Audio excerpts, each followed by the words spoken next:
সতর্কতা অবলম্বন করে চলা উচিত, বিশেষ করে আর্থিক সচেতনতা রাখা উচিত।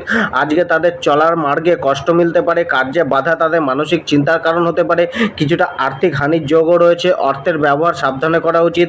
আজকে কোনো কিছুর প্রতি গভীর খোঁজ থাকবে, আধ্যাত্মিক চিন্তাভাবনা বাড়তে পারে। কেরিয়ার ও প্রফেশন, যারা শেয়ার মার্কেট জুয়া সাট্টার সাথে জুড়ে রয়েছেন তাদের কিছুটা লাভ মেলার যোগ রয়েছে। তবুও আজকে অর্থের ইনভেস্টমেন্ট করা থেকে ভেবেচিন্তে করা উচিত। প্রথাগত কর্মক্ষেত্রে বা পেশাতে মানসিক চাপ বাড়বে। জবের ক্ষেত্রে আজকে বিশেষ সজাগ হয়ে চলা উচিত। জবে আজকে দুশ্চিন্তা বাড়তে পারে, মনে কোনো ভয় জবকে নিয়ে থাকতে পারে, তবে কিছুটা সুযোগের রাস্তা মিলতে পারে। জবে আজ আপনাকে নতুন কোনো দায়িত্ব নিতে হতে পারে। ব্যবসা আজ মধ্যম প্রকৃতিরই যাবে। লাভ প্রাপ্তির প্রচেষ্টা বাড়াতে হবে। ধারের টাকা কিছুটা আটকে যেতে পারে বা পেমেন্ট মিলতে সমস্যা হতে পারে। ব্যবসার উদ্দেশ্যে কোনো যাত্রা বা সাক্ষাৎকার হতে পারে। জীবনসাথী ও পরিবার, জীবনসাথীর প্রতি ভালোবাসা থাকবে। মিথুন রাশি, আজকে তাদের দিন মিশ্রিত